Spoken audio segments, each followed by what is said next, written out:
Dude, you might. Dude, seriously, no one knows what I'm saying. Seriously, just... Yeah, no. Mute the mic. Mute the mic. Nobody knows what you're saying. Mute the mic. Why can't we mute? Why can't we mute mics anymore? No one wants to listen to this stuff. No one wants to listen to anyone else. Everyone hasn't. Just mute the damn. 2005's Need for Speed Most Wanted doesn't exist anymore. It just doesn't. I mean, if a publisher is going to release a game with the same title as a prior game, with a different developer, we can just go ahead and assume our memories were false. EA has that power. They just do. In the same way that Half-Life 3 is going to happen. And whilst I decidedly started this review with footage of Burnout Paradise, a Criterion game, I was just easing you into the overwhelming oddity that is EA's amalgamated compromise, Need for Speed Most Wanted, 2012 edition, or something.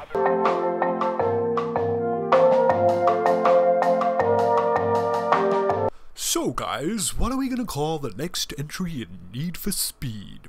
Oh, well, I was thinking something like Most Wanted, sir. It's edgy, it's new, it's original. I don't think anyone else has done it. Well, no one else has done it before. That's certainly true. Green lighted. But sir, I think we already made a game called Most Wanted, sir. Didn't I already make you fired? No, sir. I don't think. Well, you are now. Damn. I want some Mountain Dew.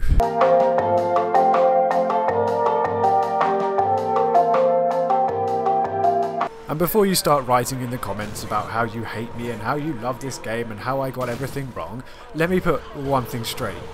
Need for Speed Most Wanted isn't a bad game. It's okay. It's just okay. It's the definition of an okay game. The problem isn't that it resembles Paradise City or that it has the title of a prior Need for Speed game.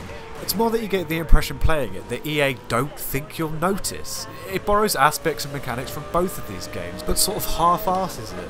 The crash cam is pointless because there's basically no damage model, and the police chases are a huge annoyance and they grow tedious very quickly. Both Paradise City and Most Wanted start by going right into the game, totally cutting out any menus at the start. Whilst this is wholly annoying as fuck because you can't change a single damn setting and you can't skip the long-ass self-serving, visually dull introductions in that true Need for Speed, we paid for this, you're gonna fucking watch it way, it showcases exactly the angle EA and Criterion were going with this.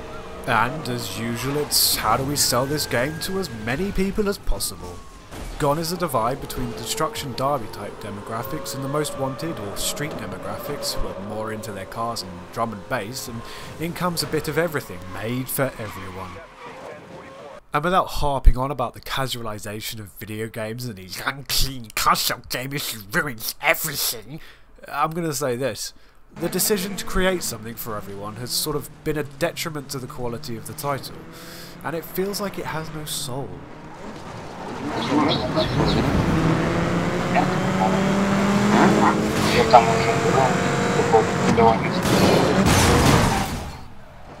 The emphasis on open worlds and free roaming in a lifeless city that, whilst is pretty, is about as empty as a porn star's testicles after a hard day's work, means that driving to and fro races, particularly in multiplayer, feels like a total time-wasting filler.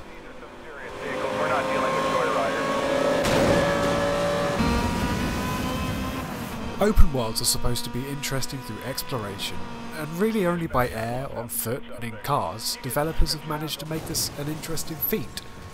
Developers have tried to improve this by giving us flight, weapons, cops, planes, helicopters, guns, and other such devices, but when you strip all that down, all you have is sort of time sinks.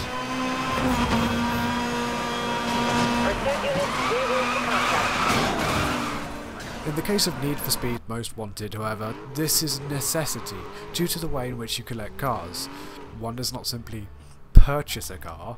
Driving around the city, you'll spot cars in lots on the side of the road and in ditches, where you'll be able to drive right up to them and hop in. Once you've done this, you can select them from Autolog and either forcibly move to their location, or set a GPS to the location of the vehicle. Yes, that means that if you want to change your car, you have to go to the location of that car every time, be it manually or automatically.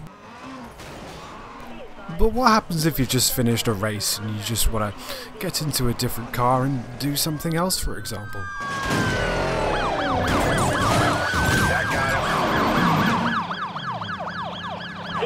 That, basically.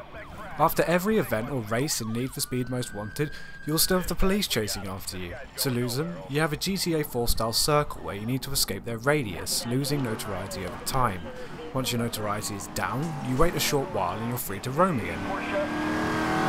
Copy that. These police are basically just annoying AI trolls out to ram you and push you into things.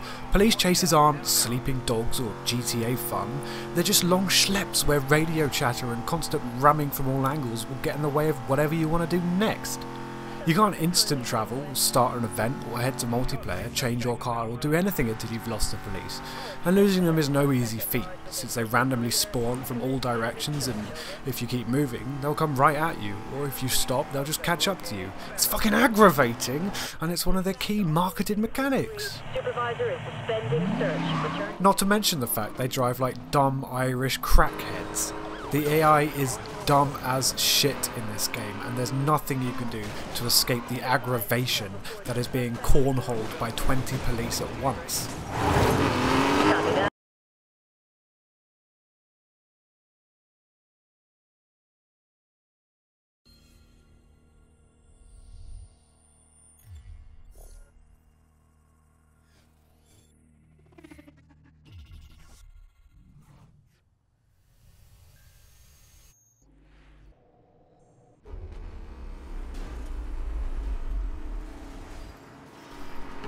Most Wanted is a superfluously superficial game.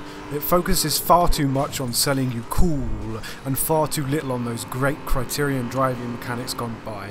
The handling, although not as bad as on launch, I don't know if they patched it, isn't fantastic. And those last minute corrections in direction are impossible here. You just go forward, like a rocket, barely having to turn. Hope you don't get hit by a cop from the side, and hope you don't run into a car in front. It's genuinely the Call of Duty of racing games, and if anyone ever asked me for a box quote, that'd probably be it. All units back up onto the road.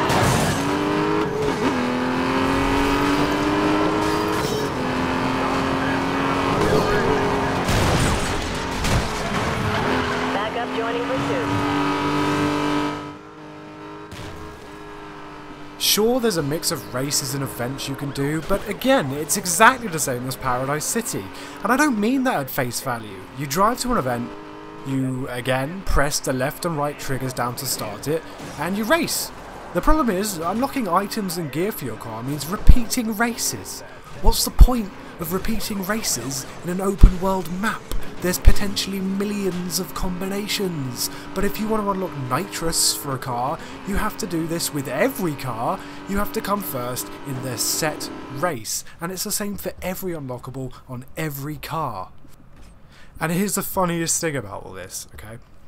You have to change cars to unlock more cars, but you have to stay with the same car to unlock the parts for that car. I mean, are you high? Oh great, I just unlocked nitrous. Oh hey, a car over there, great. Oh, I better do that race again I just did a moment ago. Oh hey, I unlocked nitrous again for this one. Oh, another car, better do that race again. I did the same fucking track 3 times in a row before I had to go and calm down. But hey, don't worry about that, because here's some more fucking artwork.